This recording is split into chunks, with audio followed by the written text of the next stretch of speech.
Ronaldo is returning to Manchester United and returning to the Premier League. Owen Hargreaves, Miguel Delaney and Tim Sherwood here with me to discuss what has been a sensational day in terms of this transfer window. What is your reaction to this? We found out just moments ago, Owen, that Cristiano Ronaldo is going to be back in a Manchester United shirt. Yeah, to be fair, that's where he belongs. I mean, that is, to be fair, he was one of the greatest players I've ever seen. His talent is off the charts, but his work ethic and his dedication is even better. So I know he's 36, but Cristiano Ronaldo has every chance to be the best player in the Premier League this season. And for Manchester United fans, nothing better could have happened, because I don't think anybody could have envisioned him in the blue shirt across in Manchester. So for United, it's a huge coup, and it is one for the Premier League as well. This is, of course, subject to medical terms, to personal terms, to everything else alongside what goes into a transfer, all being done, and especially in these times we're living in, Tim, travel restrictions as well. But if everything is all agreed, we will see Cristiano Ronaldo, one of the greatest players, not just in Premier League history, but of all time, going back to the club where the fans adore him so much. Yeah, more importantly for us, we're spoilt in the Premier League already, aren't we? To have a sensational player like Cristiano Ronaldo, albeit at the latter stages of his career. Like Owen said, I still think he's got a lot to offer. It's brilliant for the Premier League. It's such a coup for the organisation. I think it's a great move. The emotions of them Manchester United fans waking up this morning, seeing him in a blue shirt all over Twitter and wherever you want to see it, and the Man City, the emotions must have been, oh, surely this cannot be happening. And then for the turnaround in such quick time, I think Jorge Mendes has done a great job there. I think he's flushed out Man United, by touting with Man City, flirting with them. But was he ever going to go there? I mean, Owen knows him better than all of us. I don't think he was ever going to go to Man City. I think he wanted Manchester United to come to the party, and it looks like they've done that. Miguel, how's your day been as a journalist? Busy. The last 48 hours. I mean, just as Tim's alluding to there, yesterday there was a deal done between Ronaldo's agent and Manchester, or at least the kind of the basics that they could make it happen. But, you know, as Tim's alluded to, a lot of people around United did feel this is an attempt to basically bring them to the table. That's what he wanted most. And negotiations went badly between Juventus and Manchester City yesterday. And there is the question, if it didn't look like he was going to go to City, would it have meant that United didn't come in? But that's all moot. He's back at Old Trafford. And it's probably that much sweeter for Manchester United fans, actually, that they came so close to a nightmare to now this dream return. Well, we've been waiting throughout the afternoon on some kind of confirmed news, and literally about 5 minutes before this programme started, Manchester United tweeted this, which we believe to be pretty much official confirmation here that Cristiano Ronaldo will indeed be going home. Owen, how does it feel to have him home? Well, I think the first time he came, you know, not many people knew who he was. And I think now when he walks into that dressing room, all the boys are going to look up in awe. But eventually they're going to have to put that aside, because he's come in there as the oldest player probably in the dressing room, and he's going to lead that group. And I think as a mentor for Mason Greenwood and Marcus Rashford and Martial and all those great young players, they couldn't have a better one. And everybody talks about Cristiano Ronaldo's ability, and it's you know, he's almost created to play football with his side and his speed. But his dedication to his craft is up there. I've never seen anybody as dedicated to football. So I know he's 36, but when the boys see him work day to day, they're going to be blown away, and it's going to improve those boys that much more. And I think the pressure is now on slightly to go and win the Premier League. That is a fabulous group of players, and Ronaldo is the icing on the cake. You know him personally. Earlier on, when there were rumours of him potentially joining Manchester City, and there were Manchester United fans questioning his loyalty to Manchester United, was there any part of you that thought that could be a possibility, that he would have gone to City? You know what? Cristiano Ronaldo is a winner, and the best opportunity to win anything is to play for Manchester City. So if he wanted to win the Champions League or the Premier League, I could see that. You know, I know it would upset a lot of people, but if you've never been in that competitive environment as a player, like, you know, Tim's been there, I've been there, you know, you want to compete, and Manchester City gives you that best opportunity. So I think he would have looked at that and realised they give me a chance. I think his heart is at United, and I'm glad he's gone there. But how many goals did he get last year? I mean, you see his numbers there. I mean, it's 12 seasons in a row, 20 goals. He's got 46 last season in all comps. I know he's 36, but 46 goals is pretty much more than anyone. So I think he could guarantee you at least 30 goals, and he could finish as top scorer in the Premier League. And he's hungry, and he wants to prove a point. He doesn't want Messi to win the Champions League over at PSG. So I think there's so many angles to this that are going to work in his favour and Man United's favour. 5-time Ballon d'Or winner. We saw the numbers there, Tim. Yeah. 783 career goals. It's outstanding. You have to check them, see if they're correct. I mean, we know they are, but, you know, our boys have been working hard. Them numbers are not easy to add up. They're correct. Listen, the best player for me at Man United at the moment is Fernandes. I mean, he's been a great example. Ronaldo there behind you there is a great example to him. You know, he's the man. He leads by example. He's Portuguese. He went to that club. Not telling me Bruno Fernandes never spoke to Cristiano Ronaldo before he went to Manchester United.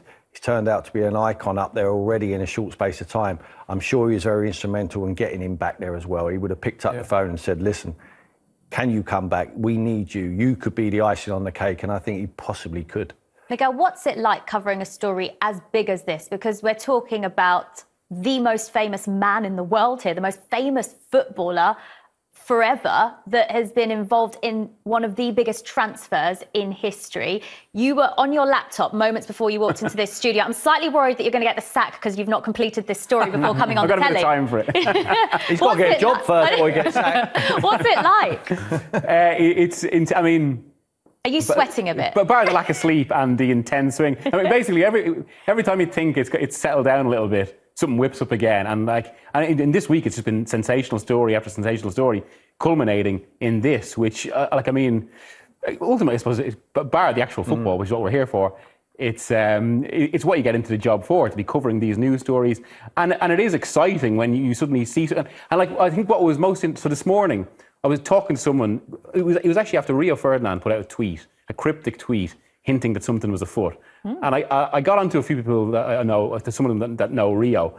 And then that's when the kind of chatter started up, basically. United actually might be doing something here. And last night, everyone thought that this just wasn't going to happen. They had no interest. They didn't have the budget for it. But evidently, overnight, everything changed. They decided it was worth it. And then it's a case of it's that kind of almost the adrenaline rush of kind of chasing little leads here and there, the bits of detail. And yeah, it's fun. Sounds fun, yeah. Do you think the Glazers is a sweetener to the fans for the Super League debacle? Oh, I think that's been part of it completely. I said it to you guys off air. Someone texted me before we came on. It's basically a gift from the Glazers to unhappy fans, to fans who have been disappointed at the investment. And let's not forget as well, bring the transfer as recently as last week.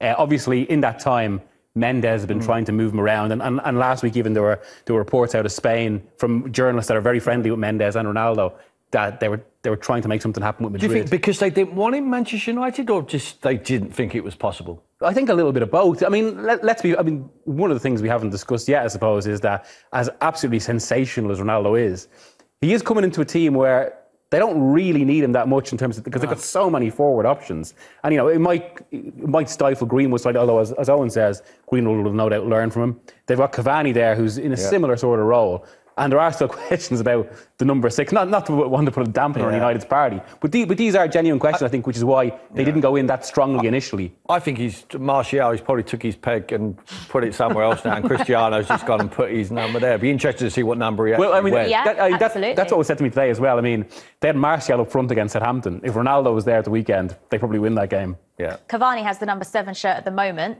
What do you think happens there then? I've never seen Cristiano wear a different shirt. I mean, I can't imagine he's going to wear a different one. And the thing is, as well, they've got Martial, they've got Cavani, they've got Rashford, they've got, Greenwood. They've got all these. They almost have too many. So maybe Miguel's phone is going off live Miguel's on phone's set. blowing up. He's got one of those watches that rings. Sorry about that. It's all going off. It's fine. We know you're a busy man. Go on, Owen. But I think obviously you might see somebody leave, and could it be Cavani? Could it be Martial? Whether you could see somebody go out, and the fact maybe that shirt becomes free. Cavani's been amazing for United, but Cristiano is Cristiano, so he'll probably want that number 7 shirt. I think Cavani will respect that. I'm guessing. And maybe he'll want to go play somewhere where he can play more regularly, because I can't imagine Cristiano sitting on the bench. The one thing about that is that United have actually had a bit of difficulty offloading players this summer, which I think has created a bit of an issue in terms of, because Solskjaer still wants that defensive midfielder. Every club's the same, though. Yeah. So, I mean, like Martial, he'd be one they would willingly let go. Van de Beek, Dalot. Although it seems like Dalot, there might be some movement there. But they do need to create a little bit of space. But the thing is, I think everybody's like buying and selling, but why can't they just swap players that don't fit? Just a straight swap. You think about Martial would be a great swap. Yeah. You think there'd be a lot of takers there, and you could get a world-class defensive midfield player for the talent of Martial. It does seem to have been an issue in this window, like as Tim's saying, that I think just because of the nature of the market post-COVID and all that clubs are having difficulty getting rid of players on big contracts, basically, and finding the right move that the players are interested in. How do you think, Tim, that he fits into this United side? Because as Owen's pointing out, he's not the sort of player that's going to be happy sitting on the bench. Yeah. But how many minutes is he going to get? Is he going to be used more for European games? Is he, Manchester United are in the Champions League this season? Well, he's certainly a player for the big occasion, and they're going to have enough of them. I think they go deep in all the competitions. I mean, the big question is, where's he going to play? I mean, he's different Cristiano Ronaldo to Owen played with. He drifts off the left or off the right-hand side. He floats around. I think now he knows how to score goals. He knows he can sense where the ball's going to land. I think he needs to stay. They need someone who can stay as a 9, someone who can stay down the middle of the field, and I think he can do that. He's not a player who's going to, like a Cavani, who's going to hold the ball up. He want to come deep, he want to receive it, but once they've got that pace down the outside, behind the defence, he's always in the right place. He knows when to stand still, he knows when to move, and he certainly knows how to finish off both feet. The thing is as well, I don't think he's played with some unbelievable teams. I don't think he will have a team this gifted in terms of creators. I mean, Bruno Fernandes, Pogba, Sancho. I mean, you've got balls coming from everywhere. That's what I mean. So I'm with Tim. I think he just stands in the box and he guarantees you goals. He guaranteed him last season at Juventus. He guarantees him with Portugal. With that service and Man United's defence and, everything that goes with it, the only position they need to figure out is defensive midfield. Because they can't play 2 holders when they have all these attackers, can they? Yeah. They can't leave 3 of those on the bench. So I think if they can go find a way to get a world-class defensive midfield player, United have the potential to win everything again. Actually, just in terms of when you played with him, what was his actual movement like when he played ahead of you? Like how? Because I mean, he's probably seen as a little bit more stationary now, as Tim's saying. But you think even back to when we played, when we had big games, Wayne Rooney would play on the left wing at times, so basically we would accommodate the fact that Cristiano maybe wouldn't track, the Dani Alveses of the world. So you'd find a solution there. Ollie's going to have to find a solution there. So in terms of Ronnie will stay at the top of the pitch, and then the other players are all going to have to do the work. We understood that. We used to talk about it. Everybody spoke about it, but because Ronaldo could win you the game, nobody had any issue with that. And if he gets United 40 goals this season, nobody's going to. There's no one bigger than Cristiano Ronaldo. Not even the manager. But I think also Cristiano's at a different phase now where I think he will welcome the fact that he can mentor these young guys and show them the way and show them the ropes. And I think when they watch him train day to day, they won't believe how dedicated this guy is. And everybody looks at his talent and thinks he's God-given. He works harder than his talent that he has, and that is a real talent. So Tim knows you can play, that's an important thing, but can you compete and are you dedicated? And you see that with Harry Kane and with Ronaldo. So I think what he's going to offer this team in terms of playing at the top of the pitch, but making the others, he'll drag them with him. Yeah. I think that's why he's leaving Juventus. He looks at that dressing room and thinks, I can't win with this. Yeah. I'm not going to win with this, and I want to win now. I'm 36, and with Messi going to PSG, it put a bit of pressure on the thing. Right, he could win the Champions League. Yeah. I want to be in the mix as well. Eric did a similar thing, didn't he, with the young group? When Cantona come, albeit he wasn't as old as Cristiano when he's coming back, but he's fit. He's fit and he's dedicated and he knows how to teach. I believe that. I think he's a good communicator, Cristiano. You know better than us, but then boys going to have to listen. Why wouldn't you listen? As Jules says, we're not talking about a very good player. We're talking about one of the best players ever. I remember once, I didn't play one game and I was a bit disappointed. And I was at the training ground and he saw me and it was only him and I, and he said to me, what's up? I said, I didn't come here to watch. I didn't come here to sit on the bench. He said, don't worry, Owen. He said, you're going to get your chance and we're going to smash it this year. And I remember looking at him thinking, everybody has a picture of Cristiano that he's not a team player, but he could feel that, that I needed somebody to have a chat with or whatever, and he was there, so... And that was in the early stages of his career as young, well. Yeah. Did he already have an aura then? He had an aura. I mean, this is a true story. So Ronaldo that year, he wasn't the best player in the world, but he was going to be towards the end of the season. And I took a couple of free kicks once in a while because I used to get to take one here and there. He normally took them. And we practiced free kicks before the Champions League final. He was on one side, I was the other. And I hit 9 out of 10 in the top corner. And Van der Sar came to me and said, "Owen, if we get a free kick, you've got to take it." In the final against Chelsea, I said, "I can't take it. It's Cristiano. I can't take it off him." Anyway, didn't think anything of it. We get in the dressing room before the game, warming up, everybody's about to go out. Cristiano walks over. Nobody around, says, "If we get a free kick, it's yours. There's a title at stake." Did you get one? No, we didn't get one. And he probably wouldn't have given it to me. But the point is, I remember thinking, people have this image of him that it's all about him. Yeah, and of course it is slightly. But he doesn't have the success that he has without being a team player. But he gave you the one against Arsenal, did he? That was the only one I got, I think, that season. Is that not part of the magic of Cristiano Ronaldo, though, that he does have that about him, that it is all about him? Well, you don't get to where he did without being a team player. Football's a team sport, but I think Cristiano is driven to be the best. Like he said to me in his first year at United, "I want to be the best player in the world." And he was that year. So you want him to be the best, but you need to fit in to be a team player. And I think Cristiano combines the talent with the dedication, and that's why Oli probably wants him in there, because he knows you won't get a better role model for these young guys. Because some of the young guys now, maybe they don't work as hard as some of those talented guys from that era. But when they see Cristiano at 36 working harder than them, it puts pressure on them to step up. You hear about other players that sometimes in training maybe don't give it their all, but on match days they turn up and they can turn it on for the big games. Cristiano Ronaldo strikes me as the sort of player who will give 110% even in training. Every single time he's got his boots on, he gives 100%. Yeah, I think he just wants to be the best. He wants to show everybody, whether the camera's on or not, he wants to show everyone he's the best. He wants to show the coach, he wants to show his teammates. He doesn't want to be shown up, and he won't be shown up. So I think to bring that level at Manchester United now is going to be huge. And I think for Ole, he couldn't have, it's almost as having coaching assistant. We saw what he did with Portugal, when he went off injured and he was on the side and he was coaching everyone. I think Ronaldo is going to be a great mentor to these young guys. What do you think his relationship with Solskjaer will be like? Because they played together briefly as well.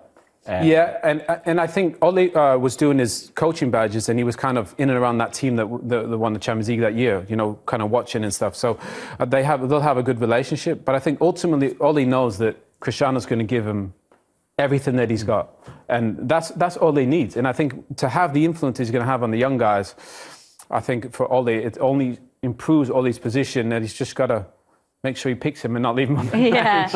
Earlier on today, Ole Gunnar Solskjaer had his pre-weekend press conference. He spoke about the potential of Cristiano Ronaldo coming to Manchester United. This was prior to the deal being done. This is what he had to